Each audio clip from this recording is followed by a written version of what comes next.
Hello everyone. तो कल मेरा एग्ज़ाम था यूपीएस पीओ का प्रीलिम्स का। मेरी सेकंड शिफ्ट थी, तो मैं उसका एनालिसिस देना चाहता हूँ मैंने क्या क्या किया उसमें।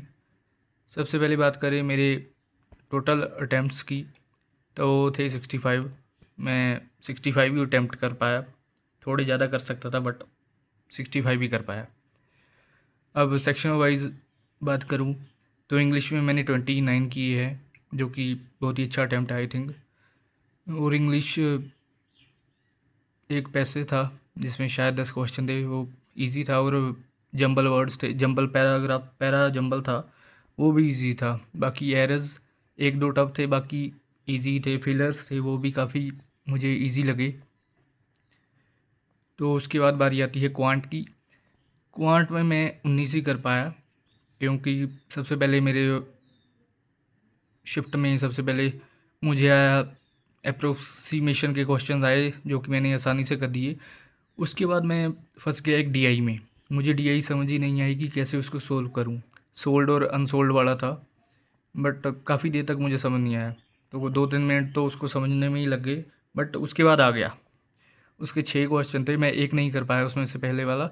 बाकी मैंने 5 क्वेश्चन उसके कर दिए, और एक और डीआई थी वो भी कर दिए मैंने। 5 क्वेश्चन उसके भी कर दिए थे।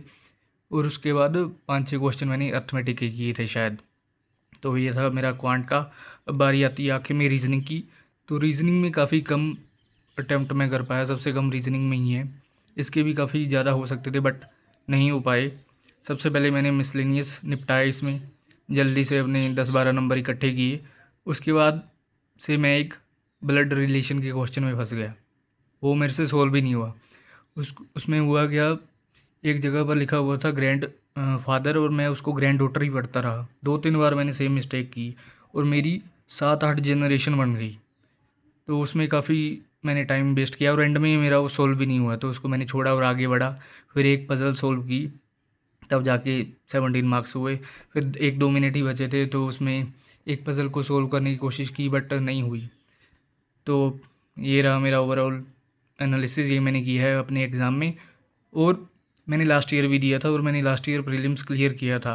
अगर लास्ट ईयर की बात करूं तो लास्ट ईयर मैंने अटैम्प्ट किए थे 68, और मेरा क्लियर हो गया था इजीली। तो इस साल भी मुझे उम्मीद तो है कि हो जाएगा, बाकी कुछ कह नहीं सकते। आप बताइए आपका क्या एक्सपीरियंस रहा, कमेंट्स में ज़रूर बताइएगा। ओके। और अगर आपके 55 से ऊपर अटैम्प्ट है और आपको अपनी एक्यूरेसी के ऊपर भरोसा है, तो आप मेंस की तैयारी करिए, हो जाएगा आसानी से, टेंशन मत लीजिए। Okay bye.